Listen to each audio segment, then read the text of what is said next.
जैसा कि परमेश्वर के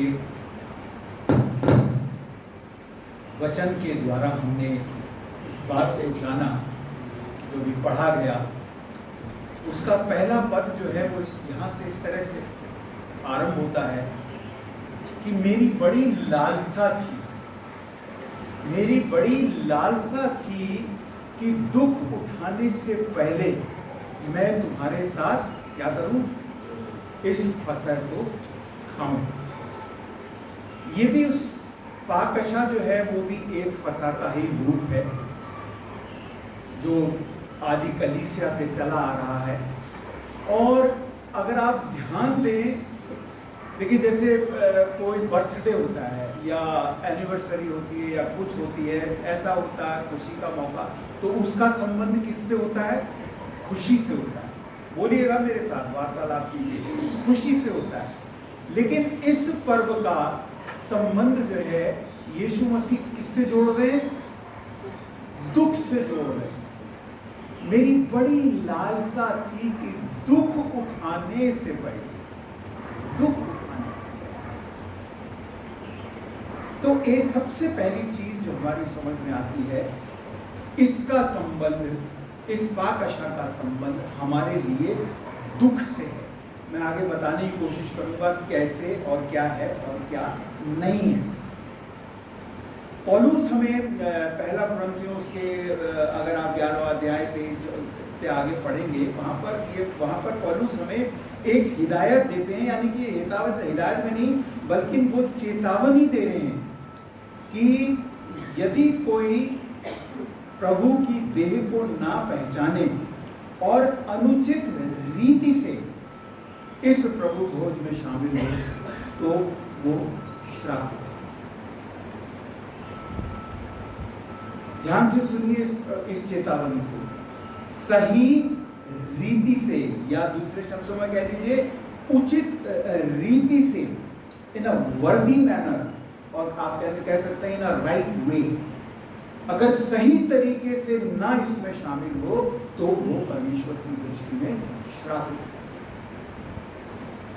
अब यहां पर एक बात क्या समझ में आई, इसका संबंध दुख से है, इस प्रभु भोज का। दूसरा संबंध क्या है, इस प्रभु भोज को हमने कैसे लेना है? कैसे लेना है? सही रीति से, है? उचित रीति से। और वो सही रीति हमें कहां मिलेगी?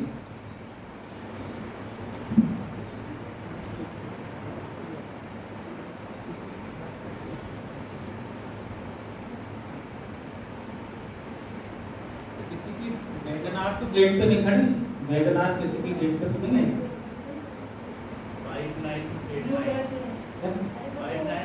5989 पूरा रास्ता ब्लॉक हो रहा है।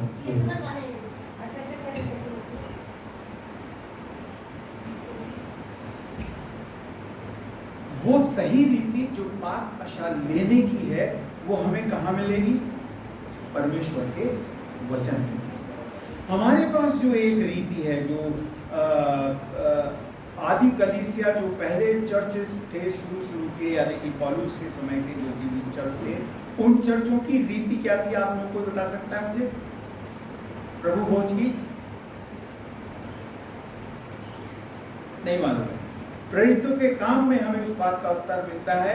वे प्रतिदिन आपस में घरों मिला करते थे और घरों में रोटियां तोड़ते थे, स्तुति गान करते थे, प्रार्थना में लौलीन थे। ये उस समय की रीति थी और ये रोज होती थी। क्या क्या होता था उसमें? बोलिए, क्या क्या होता था? रोटी तोड़ते थे, प्रभु भोज, और क्या करते थे? प्रार्थना में लौलीन रहते थे। धीरे धीरे क्या हुआ, ये प्रार्थना में लौलीन रहना तो आज जीरो पे पहुंच गया, जबकि इसका प्रार्थना में लौलीन रहने का संबंध प्रभु भोज से, और ये इंडिविजुअल भी है और कलेक्टिव भी है, दोनों तरह से। पहले इंडिविजुअल है जो प्रभु भोज में शामिल, ये मैं उचित रीति बता रहा हूं।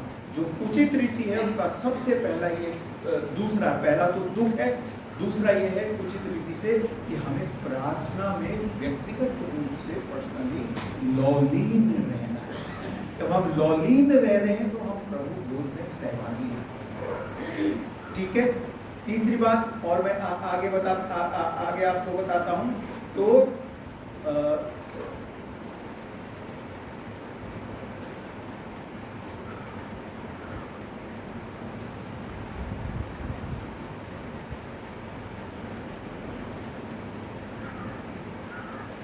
और अनरीति नहीं चलते थे, या उचित रीति से करते थे और अनुचित रीति से वो नहीं लेते थे।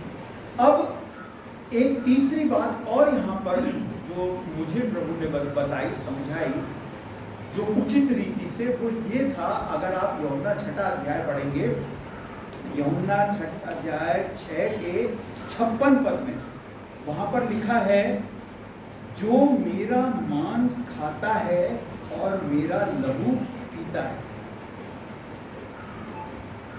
प्रभु भोज का यही तो एक सांकेतिक कह लीजिए, या क्या कह सकते हैं इसको,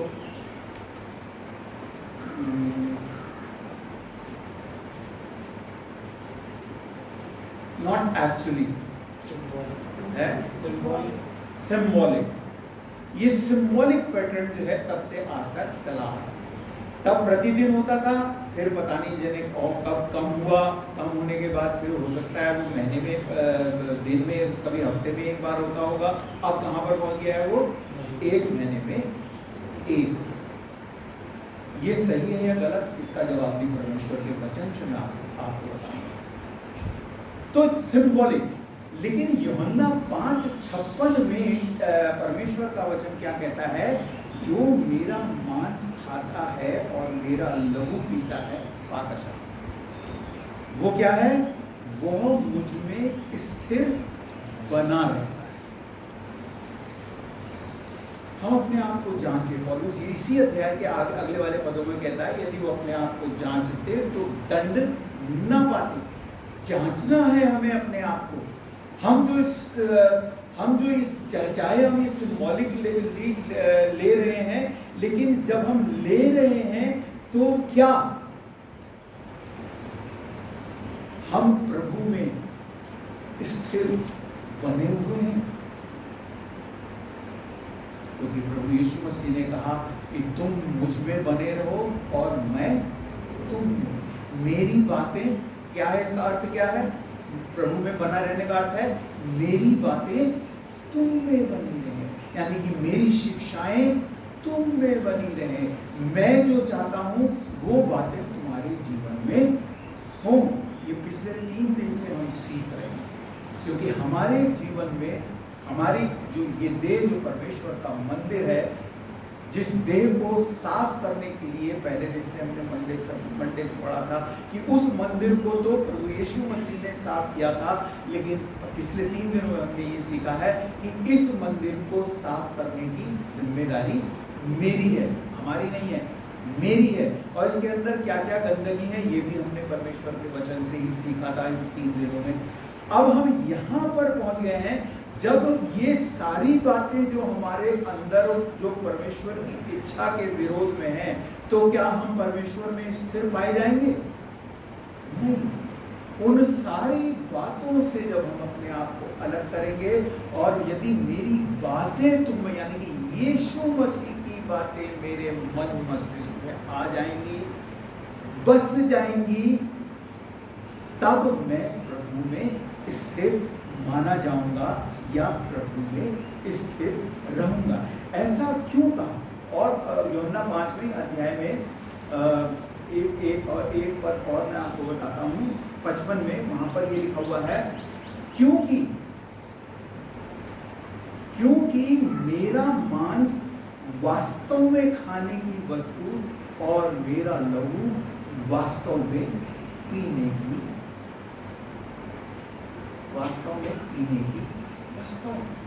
वास्तव में real Indeed, my blood is real food. ये वास्तव में खाने की वस्तु है, और मेरा मांस खाने की वस्तु, और मेरा लहू क्या है, वो भी वास्तव में खाने की वस्तु है। वास्तव में इन रियल हम जो ये पाकशा लेंगे, लेते आ रहे हैं, आगे भी लेते हैं, इसमें कोई प्रॉब्लम नहीं है। आप कहीं ये मत समझ लेना कि मैं इसके विरुद्ध हूं। मैं आपको वो बता रहा हूं, सिर्फ अंतर बता रहा हूं, एक रियल और एक सिंबॉलिक। रियल क्या है? वास्तव में खाने की वस्तु है, और मेरा लहू वास्तव में पीने की वस्तु है। तो ये वास्तव में खाने की वस्तु और वास्तव में पीने की वस्तु कैसे? ठीक है, इससे आगे मैं आपको ये समझाता हूं। वाचा शब्द का अर्थ मुझे कोई बताएगा? अगर वाचा शब्द का अर्थ हमें नहीं मालूम है तो हमें पाकशा भी नहीं मालूम है। हम एक बंधी बधाई रीति पे चल रहे हैं और कर रहे हैं, लेकिन मालूम कुछ नहीं। मैं आज आपको मालूम करवाना चाहता हूँ, क्योंकि परमेश्वर ने मुझे मालूम करवाया। वाचा शब्द का अर्थ क्या है जी? प्रतिज्ञा। और कोई बताइए जी? प्रॉमिस। और कुछ बताइए। चलिए ठीक है। एग्जैक्टली वाचा शब्द अगर आप डिक्शनरी में ढूंढेंगे तो डिक्शनरी में आता है अग्रीमेंट। वाचा का शब्द है इट्स माय न्यू एग्रीमेंट। ये एग्रीमेंट क्या होता है बताइए? ये तो सबको मालूम होगा। एग्रीमेंट ये होता है कि भाई ऐसा है, ये तेरा खेत है, ये मेरा खेत है, और ये बीच का रास्ता है, ना ये तेरा होगा ना ये मेरा होगा, ना तू इस पे कब्जा कर सकता है ना मैं इस पे कब्जा करूंगा। अब उस पे क्या हो जाता है? एग्रीमेंट हो जाता है। अगर उसमें से कोई भी एग्रीमेंट एक तोड़ता है तो वो डिफॉल्टर हो जाता है, उस पे केस बनेगा, फिर वो सजा पाएगा या जो भी। ठीक है, इसी तरह ये पाकशा जो है, जो वास्तव वाली मैं बता रहा हूं, जो वास्तव में खाने की वस्तु और वास्तव में पीने की वस्तु है, मैं उसके बारे में बता रहा हूं। This is a new covenant, एक नया एग्रीमेंट है।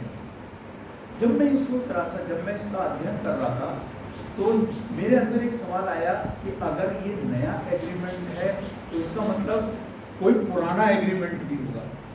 मैंने खोजने की कोशिश करी और मुझे पुराना एग्रीमेंट मिल गया, और वो एग्रीमेंट का जिक्र है निर्गमन। निकाल लीजिए अगर किसी के पास बाइबल है। निर्गमन 24 अध्याय निकालिए तो किसको मिलता है?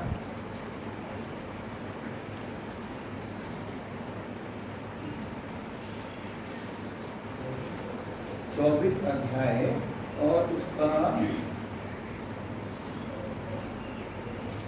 6 से 8। और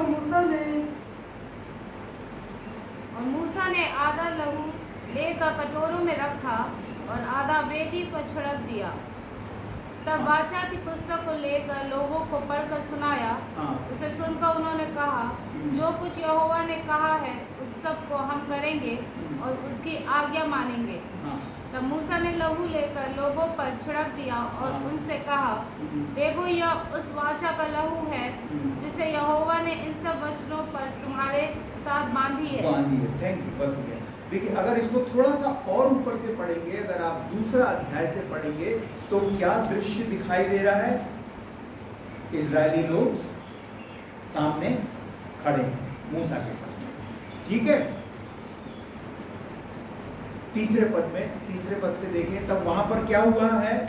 एक वाचा बांधी गई है, पुरानी वाचा इजरायलियों के बीच में और परमेश्वर के बीच में। कैसे बांधी गई है? वहां पर एक जानवर काटा गया है और उसका लहू जो है मूसा ने सब लोगों पर छिड़का। अगर आप पढ़ेंगे, इतना टाइम नहीं है, टाइम बचाने, इसलिए मैं आपको सिर्फ बता रहा हूँ कि क्या हुआ है। मूसा ने छिड़का, और जब छिड़का तब मूसा ने उन यहूदियों, उन इजरायलियों ने परमेश्वर के साथ एक वाचा बांधी। क्या वाचा बांधी? वो वाचा ये थी तीसरे अध्याय में, तब मूसा ने लोगों के पास आकर यहोवा की सब बातें और सब नियम सुना दिए। तब सब लोग एक स्वर से बोल उठे कि जितनी बातें यहोवा ने कही हैं उन सब बातों को हम मानेंगे। सबसे पहली शर्त क्या है? पुरानी वाचा की सबसे पहली शर्त क्या है? जो बातें परमेश्वर ने हमसे कही है, यानी कि जो परमेश्वर हमसे मुझसे चाहता है मैं उसे मानूंगा या मानूंगी। आ गया समझ में? फिर 7वें पद में है, फिर उसके बाद है मेल बलि चढ़ाई, लोगों छिड़का, सबको कटोरी पे छिड़का, वेदी पे छिड़का। फिर उसके बाद फिर वो आगे कहता है, जब उसने सारी बातें बता दी, वचन से, पुस्तक से, बाइबल से पढ़कर सारी बता दे, उसे सुनकर उन्होंने कहा जो कुछ यहोवा ने कहा हम उस सब को हम करेंगे और उसकी आज्ञा मानेंगे। 3 बातें यहां पर निकल कर आई। वास्तव में क्या बातें निकल कर आई बताइए? सबसे पहली क्या बात निकल कर आई?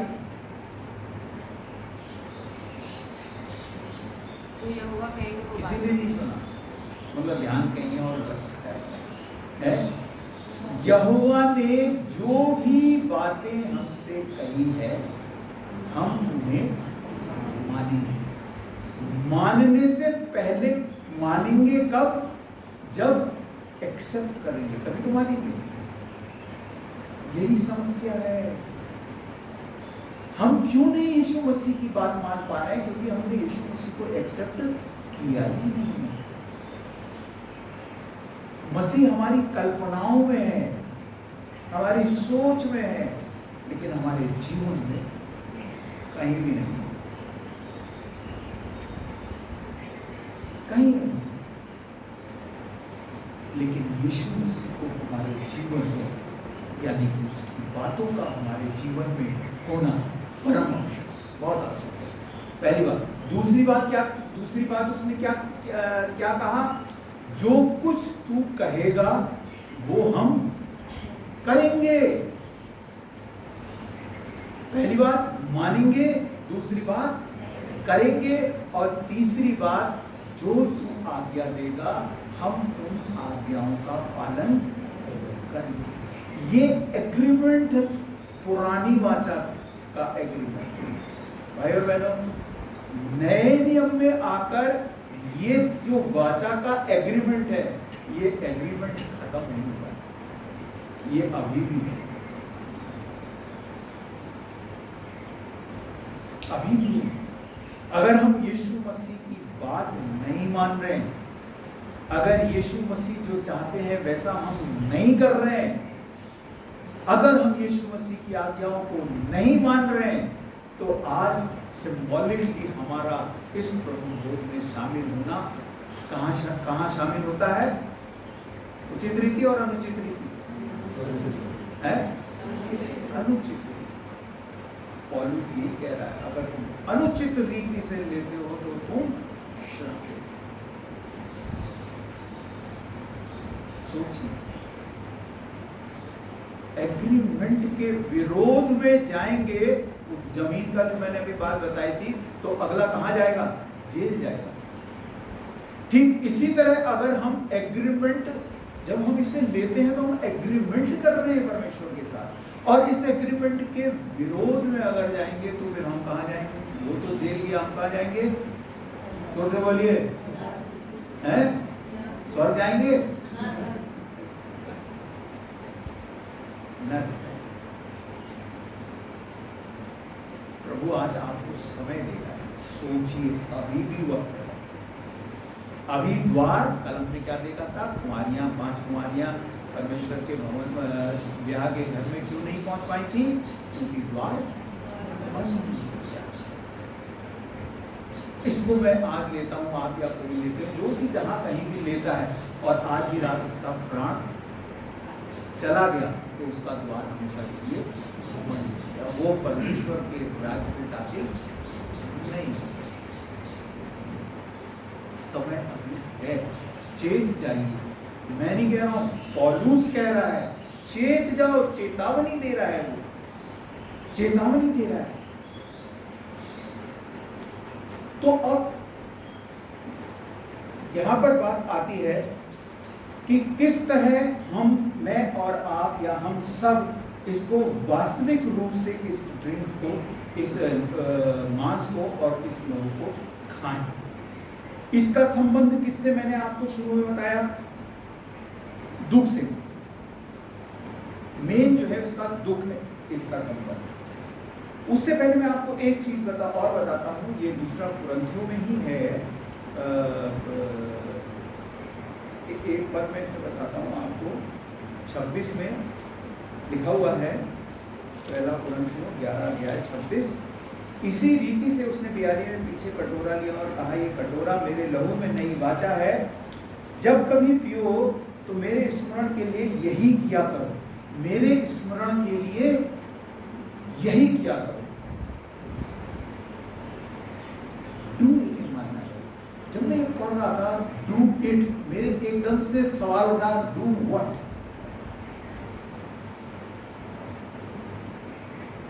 क्या किया करो? एकदम से मुझे समझाया गया। देख, दो बातें हैं। एक तो है यही किया करो, और दूसरा क्या है? ऐसे ही किया करो। डू इट और डू लाइक दिस, दोनों में अंतर है। एक जो है वो हमें रीति पकड़ा देता है हमारे हाथ में, लेकिन दूसरा रीति नहीं पकड़ाता है, दूसरा हमें प्रैक्टिकलिटी पकड़ाता है, उसकी व्यवहारिकता पकड़ाता है। वो व्यवहारिकता क्या है? वो पौलुस यहाँ पर, यहीं से मुझे ये सीखने को मिला।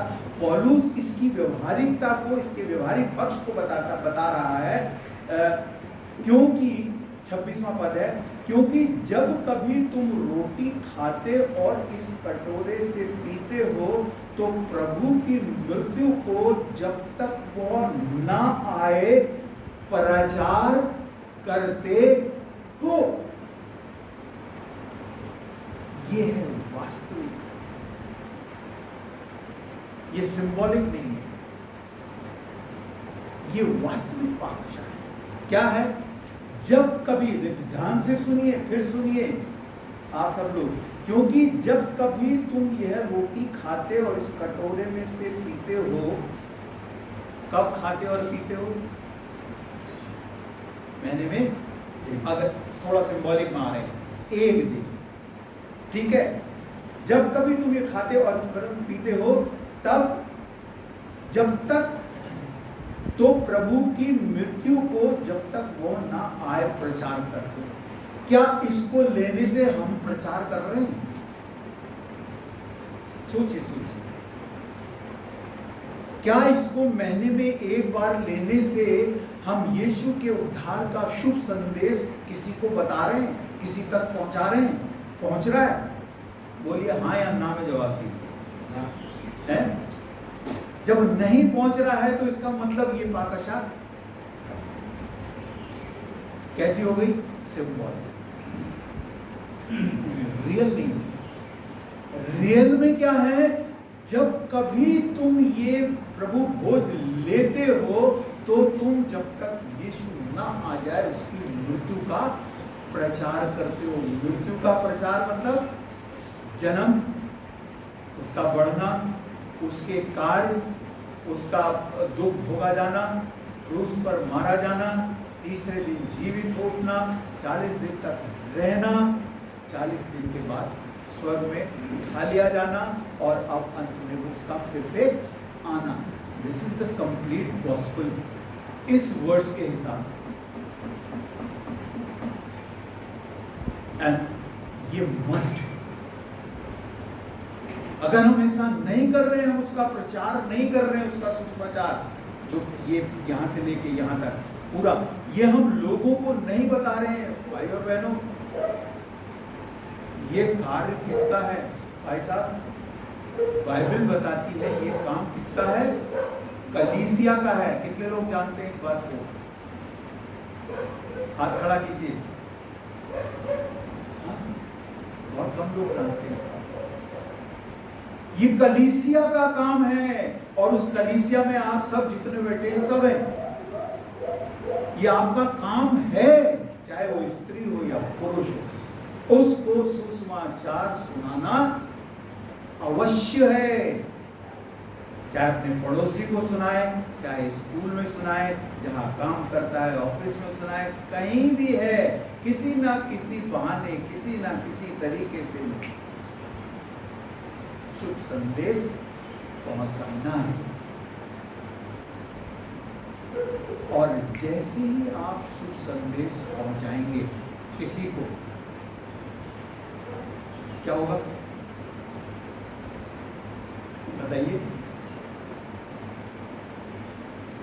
अगर आप किसी को, कोई आपका मुसलमान मित्र है या कोई हिंदू मित्र है, अगर आप उसको यीशु मसीह का ये सुसमाचार बताएंगे तो उसका रिएक्शन क्या हो, क्या क्या हो सकता है? बताइए बताइए, जल्दी बताइए, टाइम होता जा रहा है। बताइए। कुछ नहीं होगा, ऐसे खामोश सुन लेगा वो, जैसे आप लोग खामोश हो रहे हैं। क्वेश्चंस रेज होंगे, हैं? क्वेश्चंस रेज होंगे, क्वेश्चन रेज करेगा, फिर क्या होगा? गर्मा गर्मी भी होगी। तो गर्मा गर्मी होगी तो फिर क्या होगा? मारपीट, वो आपको मार भी सकता है, बेइज्जती भी कर सकता है, धक्का भी दे सकता है, झापड़ मार सकता है, थूक सकता है मुंह पे। इन सबसे हम गुजरे, इसलिए मैं आपको बता रहा हूं। कभी कभी तो जान तक के लाले पहुंच जाते हैं।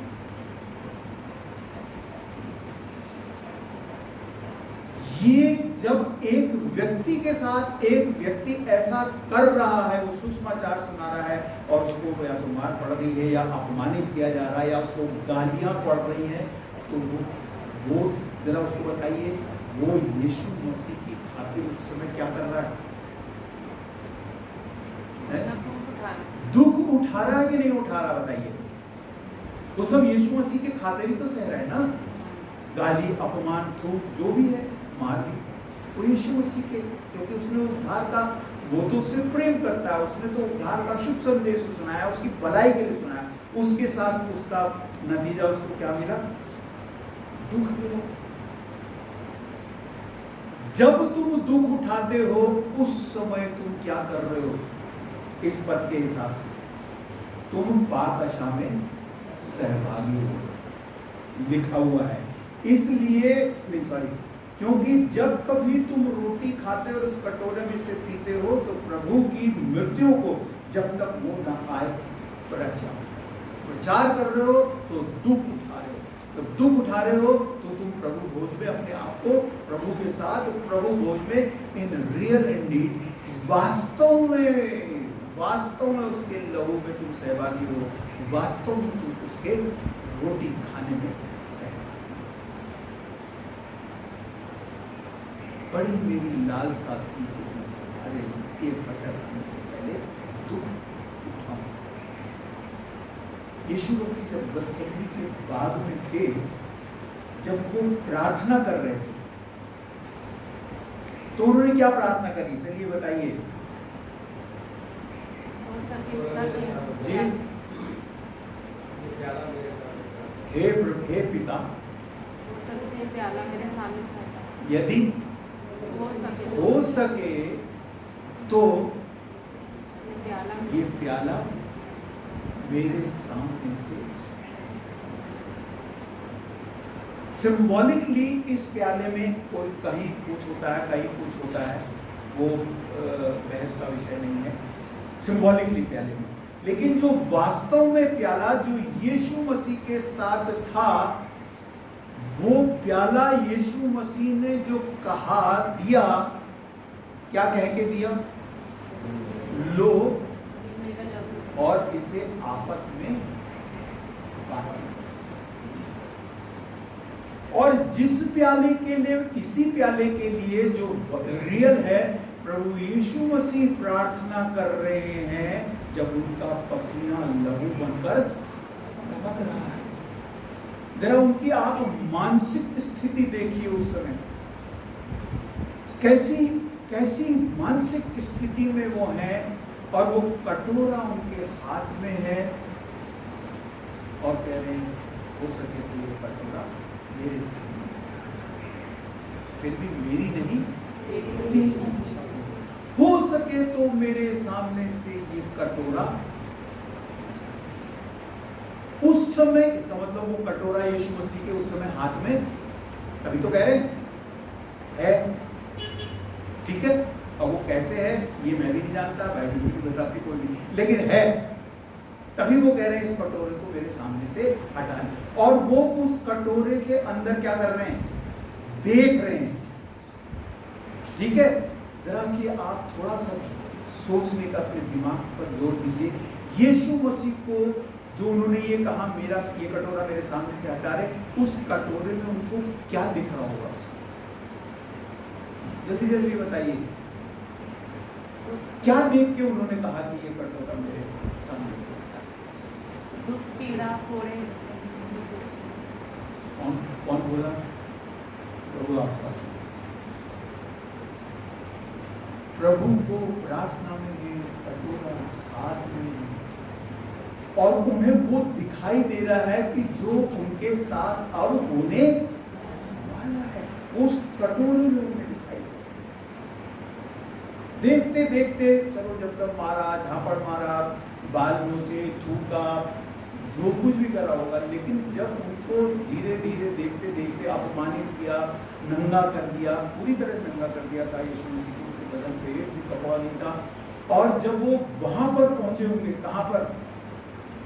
जब उनके हाथ और पैरों में पूरे होशो हवास में कीले नहीं, मेखें थी, 9-9 इंच की, जो आगे से पतली और पीछे से चौकोर थी, वो फूकी है। मेरी मिसेस से मैं कहता हूँ ला मैं तेरा वो ब्लड टेस्ट कर तो मशीन से, तो उसमें बोले बहुत दर्द हुआ। इतने में इतना दर्द है तो जरा कल्पना कीजिए यीशु मसीह को इतना दर्द है। उसके बाद वो देख रहे हैं कि मुझे वहां टांग दिया गया, बॉडी नीचे को आ रही है और वो वहीं है, ऊपर को फट रहे होंगे ये सब।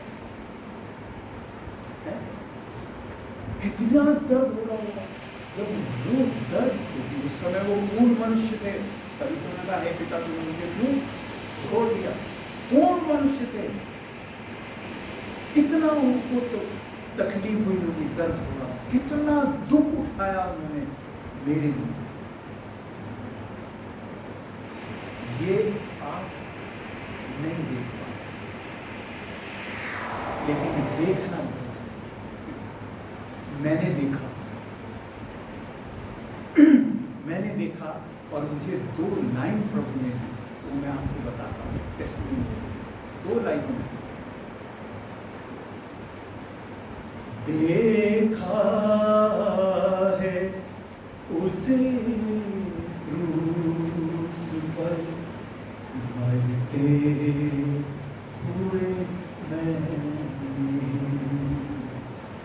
देखा है उसे क्रूस पर मरते हुए मैंने,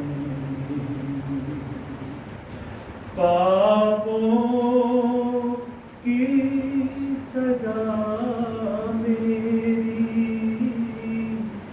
पापों की सजा मेरी सहती उसे मैंने देखा है, उसे क्रूस पर मरते हुए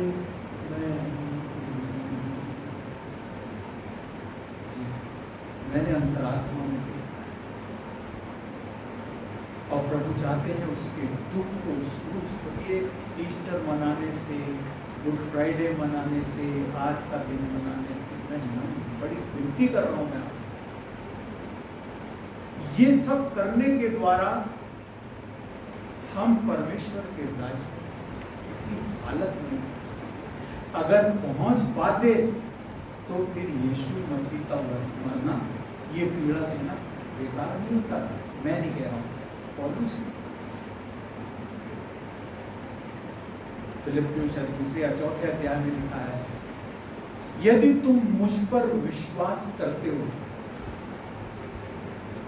आप यीशु मसीह पर विश्वास करते हैं? हाथ खड़ा करके बताइए। बहुत कम लोग के हाथ खड़े नहीं करते। विश्वास करते हैं? सबने हाथ खड़ा किया। आप में से यदि तुम मुझ पर विश्वास, यदि तुम यीशु मसीह पर विश्वास करते हो तो उसके लिए दुख भी उठाओ। एक पद के दो भाग। विश्वास करते हो, विश्वास का संबंध किससे है? यीशु मसीह के लिए दुख उठाने से। क्यों? क्योंकि पतरस में लिखा हुआ, साफ लिखा हुआ, वो तुम्हें एक आदर्श, वो तुम्हारे लिए दुख उठाकर तुम्हें एक नमूना दे दिया कि तुम भी उसके पद चिन्हों पर चलकर उसके लिए दुख उठाओ। इसमें हम सब, ये हम सबसे कह रहा है वो वचन, ये आपसे कह रहा है, मुझसे कह रहा है। तो विश्वास करते हो तो उसके लिए दुख भी उठाओ। दुख कितने लोग उठा रहे हैं? अब हाथ खड़ा करें। तो हमारा विश्वास कैसा है? क्या ये ऐसा विश्वास हमें परमेश्वर के राज्य में पहुंचाएगा? Answer is never. नो नहीं, नेवर। कभी नहीं पहुंचा सकता। आप कुछ भी कर नहीं सकते। विश्वास करते हैं तो वास्तव में उस कटोरे को, जिस कटोरे में वो सब दुख भरा हुआ था, ठीक है, वो कटोरा, दुख का कटोरा मुझे अपने हाथ में पकड़ना, लेना पड़ा। तब मेरी पाकशा परमेश्वर की। कोई क्वेश्चन हो तो आप बाहर पूछ सकते हैं। कोई बात समझ में नहीं आए तो आइए प्रार्थना करें। पिता परमेश्वर, आपका ये सेवक व्यक्तिगत रूप से आपकी पवित्र आत्मा की इन पलों में सहायता के लिए हृदय से आभारी और धन्यवाद, क्योंकि ये वचन मेरा नहीं है, ये विचार मेरे नहीं है, ये ज्ञान मेरा नहीं है, ये तो प्रभु आपका विचार, आपका ज्ञान है, जो आपने हमारे लिए पवित्र आत्मा के द्वारा मनुष्यों से, अपने लोगों से लिखवाकर आज ये हमारे हाथ तक पहुंचाया है। और जीवन इसी में है, वास्तविकता भी इसमें है, सच्चाई भी इसी में है, सत्य मार्ग और जीवन सब कुछ इसी में है। मैं अपने प्रिय भाई बहनों की प्रार्थना करता हूं, आज जब अभी हम सिंबॉलिकली आपके दुखों में इस पाकशा में सहभागी होंगे, मेरी प्रार्थना है प्रभु कि मेरे ये सभी भाई बहन वास्तव में आपके कटोरे को और आपके बदन को, रोटी को जो स्वर्ग से उतरी है, अर्थात आपका वचन, उसको हर पल खाएं और उस कटोरे को हर समय हाथ में पकड़े रखें और आपका शुभ संदेश अन्य आत्माओं पर अवश्य। इस प्रार्थना के सुने जाने के लिए धन्यवाद, यीशु के नाम में, आमीन।